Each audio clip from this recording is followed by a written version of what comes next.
Est-ce que vous seriez capable d'attendre 20 ans, voire même plus, pour connaître la suite d'un comics? Parce que les lecteurs de Battle Chasers, eux, ils n'ont pas vraiment eu le choix. En 2001, Joe Madureira abandonne sa série après seulement 9 épisodes, en laissant les personnages en plein milieu de leur aventure. Et puis, chose assez incroyable, plus de 20 ans plus tard, Battle Chasers revient enfin avec 3 nouveaux épisodes. Joe Madureira est toujours au scénario, mais cette fois, il confie le dessin au français Ludo Loulabi. Et aujourd'hui, Delcourt rassemble tout ça dans une énorme intégrale de plus de 400 pages, les épisodes historiques, les 3 épisodes du retour et une quantité assez impressionnante de bonus. Alors, est-ce que Battle Chasers mérite vraiment son statut de série culte? Est-ce que les dessins de Joe Madureira sont toujours aussi impressionnants presque 30 ans plus tard? Et surtout, est-ce que Ludo Lullaby réussit l'impossible, prendre sa suite sans trahir graphiquement la série? On va regarder ça, tout ça ensemble. Allez, c'est parti pour le feuilletage.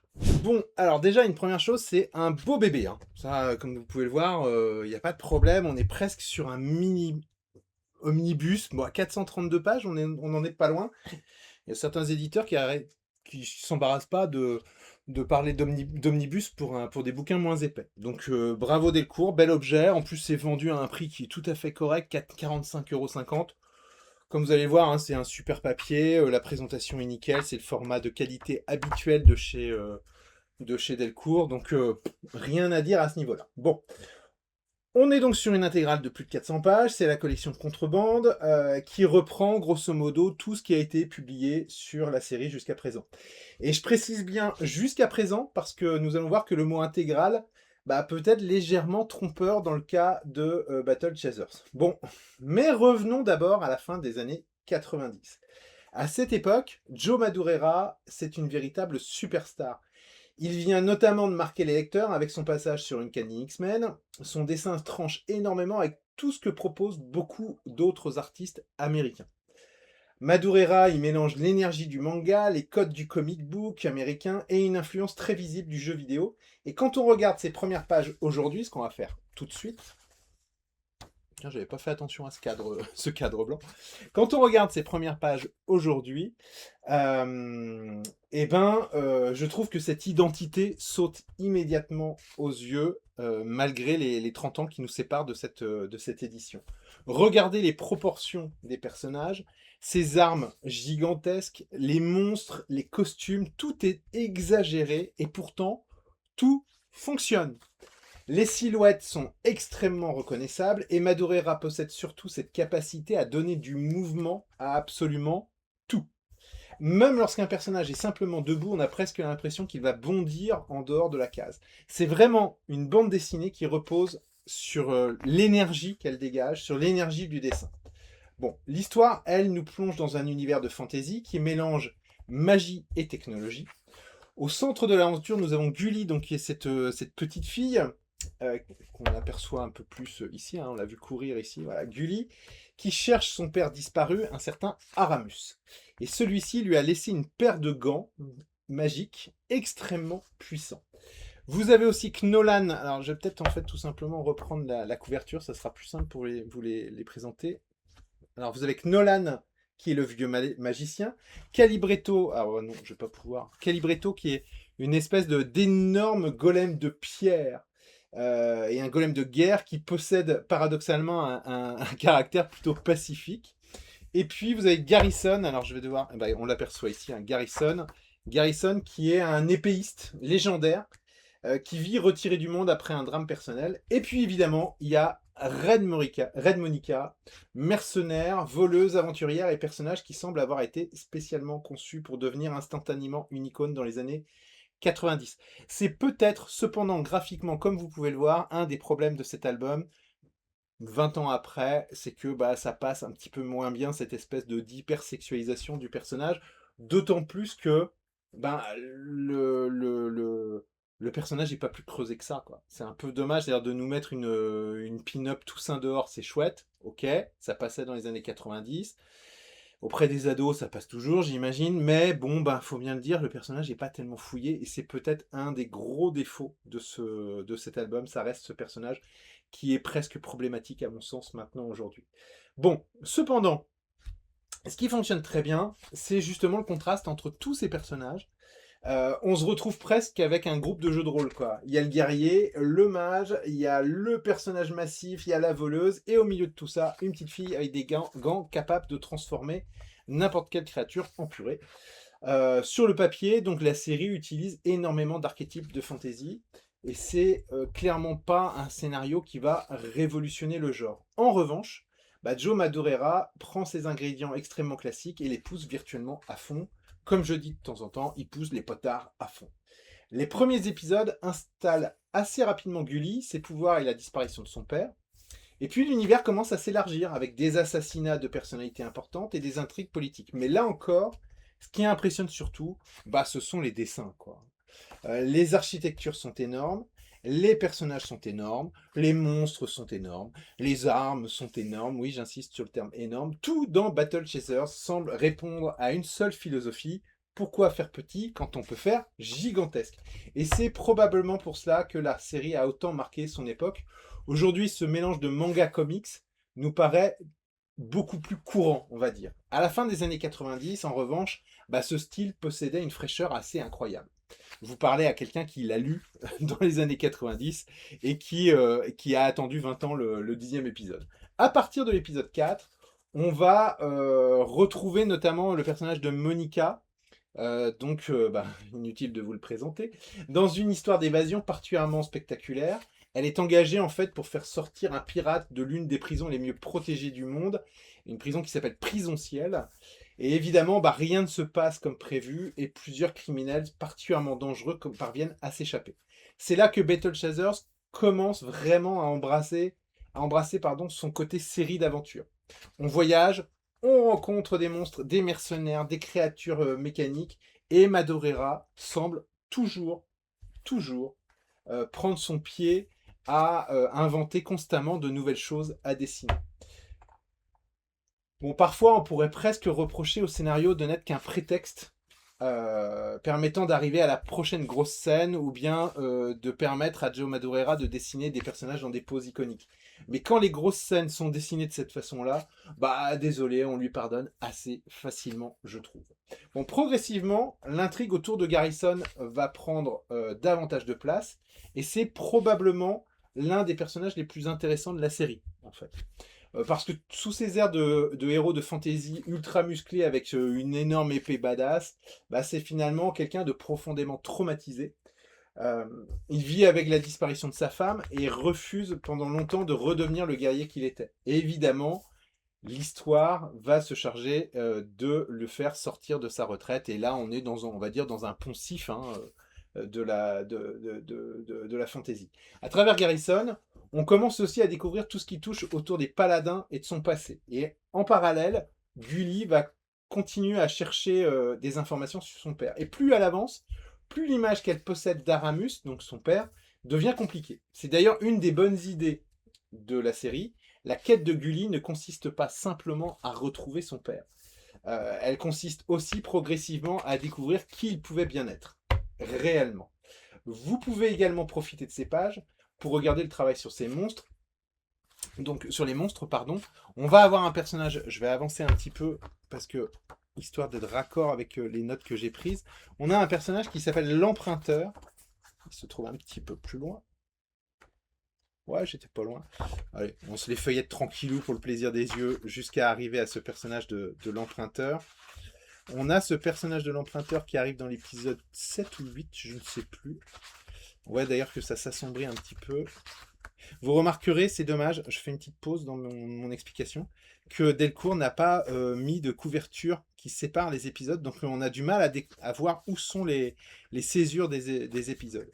Le personnage de l'Emprunteur que voici, voilà. Alors, une anecdote assez amusante sur ce personnage, c'est que cette créature, elle est issue d'un concours organisé à l'époque avec le magazine américain Wizard, qui était un magazine consacré aux comics. Et un lecteur avait imaginé le monstre et son concept, et il a été ensuite directement intégré dans Battle Chasers. Ça vous donne un petit peu une idée des comics de l'époque. Alors bon, pour tout vous dire, j'ai eu l'occasion de voir le dessin envoyé par le lecteur. On est quand même un petit peu éloigné de ce qu'a fait Joe Madureira, donc je pense qu'on est vraiment dans un coup marketing. Bon, c'était les comics des années 90. avec des couvertures variantes, avec des concours et toute une communication autour du statut de superstar de Joe Madureira, évidemment. Donc tout ça fleurait bon le best-seller, la série, la super série blockbuster, et à juste titre. La série ne cessait de proposer de nouvelles choses, ne cessait de proposer du lore, et des questions apparaissaient, et on attendait les réponses avec une certaine impatience. Euh, donc tout ça fonctionnait plutôt bien, sauf que, à la fin de l'épisode 9, nous sommes... on est en 2001, épisode 9. Les intrigues commencent à converger. Arrive la fin de l'épisode 9, et là, plus rien. Voilà. Plus rien pendant 20 ans. C'est probablement l'une des choses qui ont participé à forger la légende de Battle Chasers. La série était suffisamment populaire pour que les lecteurs continuent à en parler, mais Joe Madureira s'est progressivement éloigné des comics pour travailler dans le jeu vidéo. Et pendant des années, le numéro 10 est devenu une arlésienne. On savait que Battle Chasers existait, on savait qu'une suite pouvait éventuellement arriver, sauf qu'elle arrivait jamais. Entre-temps, on a même eu, et c'est l'ironie du sort, on a même eu droit à un jeu vidéo, Battle Chasers Night War. Et puis finalement, en 2023, quelque chose d'assez incroyable se produit. Le numéro 10 sort vraiment. Voici donc le fameux passage que je trouve particulièrement intéressant dans cette intégrale. C'est que entre cette page-ci et celle-ci, il y a plus de 20 ans qui se sont écoulés. Et pourtant, narrativement, pratiquement aucune seconde ne se passe. L'histoire, elle reprend exactement là où elle avait été abandonnée, sauf qu'il y a une légère différence, voire pas légère du tout, une différence majeure quand même, c'est que ce n'est plus Joe Madureira qui dessine la série, le dessin est désormais assumé par Ludo Lulabi, un Frenchie, Cocorico, et très franchement, fallait être quand même sacrément courageux pour accepter ce boulot, parce que remplacer un dessinateur sur une série qui a déjà commencé, mais remplacer Joe Madureira sur Battle Chaser, une série qui doit en grande partie son statut culte grâce à son dessin, c'était quasiment mission impossible, quoi. Pourtant, regardez, je trouve que le passage fonctionne particulièrement bien. On retrouve les silhouettes exagérées, on retrouve le dynamisme, on retrouve l'influence manga et les énormes scènes d'action, mais son dessin possède aussi une identité propre. Les visages sont, je trouve, un peu plus doux, les couleurs et les éclairages sont un petit peu plus contemporains, et je trouve notamment, et c'est une des qualités de Ludo Lulabi, c'est que les scènes sont, par contre, je trouve plus lisibles que ce qu'a pu faire Joe Madureira. C'est différent, mais c'est suffisamment proche dans l'esprit pour qu'on ne ressente jamais une rupture brutale. Bon, ce numéro, en fait, 10, il lance un arc narratif qui s'appelle Loi martiale. On retrouve surtout Garrison et Red Monica confrontés au paladin, et une bande de tueurs surnaturels particulièrement impressionnants. C'est évidemment l'occasion pour Lulabi de montrer immédiatement ce qu'il sait faire. Et il y a énormément d'actions. Les personnages sont gigantesques. Il y a des affrontements très physiques. Une véritable sensation de puissance s'émane de toutes ces pages, et surtout, il y a une narration qui est extrêmement dynamique. Ce qui est intéressant, c'est que John Madureira semble lui aussi avoir évolué, parce que le scénario accorde davantage de place au rapport entre les personnages. Je ne l'ai peut-être pas précisé, mais c'est toujours John Madureira qui est au scénario. Les échanges entre Garrison et Monica possèdent par exemple une dimension plus humaine qu'au début de la série, où on était dans quelque chose quand même d'assez stéréotypé. On sent toujours le Battle Chasers spectaculaire des années 90, mais avec quelques respirations supplémentaires.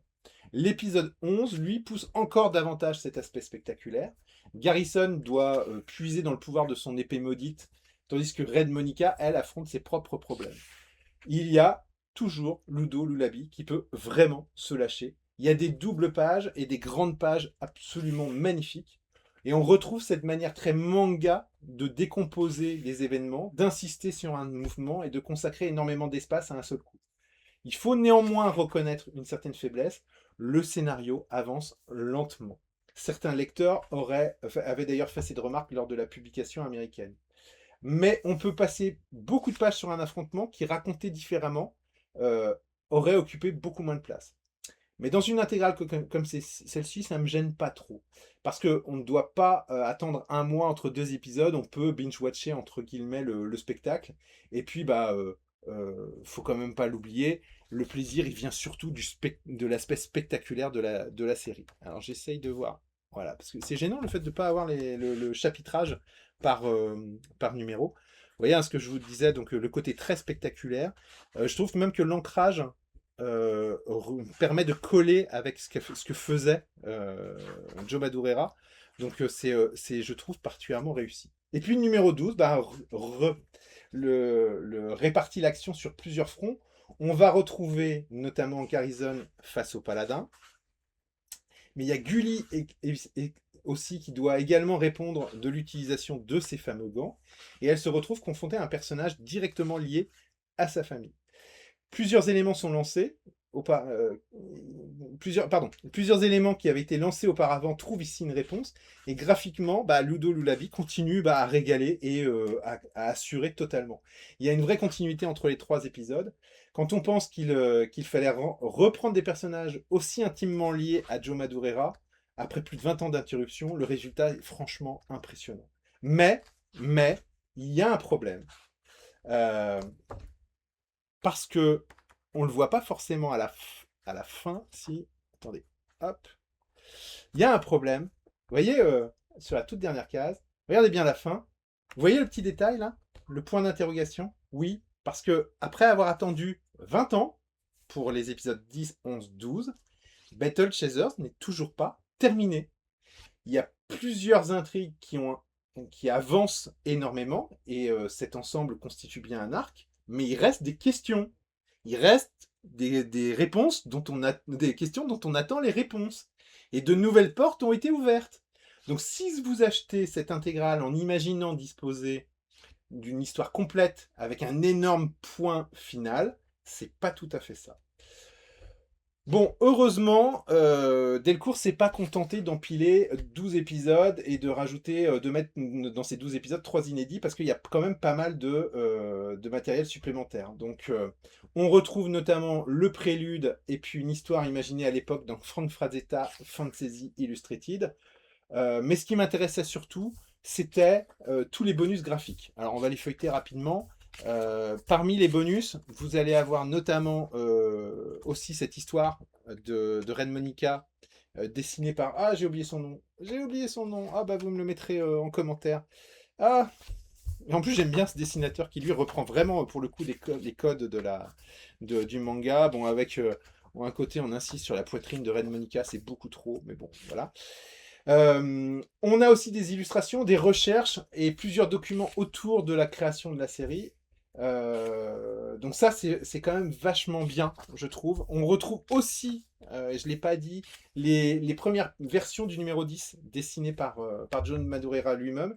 Mais maintenant qu'on a la version de Lullaby, bah forcément, c'est plus tout à fait, tout à fait pareil. Et puis bah, on a à foison, comme vous pouvez le voir, les illustrations de couverture qui sont à la fin, donc c'est dommage, j'aurais tellement préféré qu'elles s'intercalent entre les épisodes, ça aurait été beaucoup mieux. Avec des styles graphiques très différents, hein. Ici Joe Chiodo par exemple, qui est sur... C'est Adam Warren, je crois. Adam Warren qui dessinait ces épisodes, je ne l'ai pas pris dans mes notes, qui dessinait ces épisodes-ci.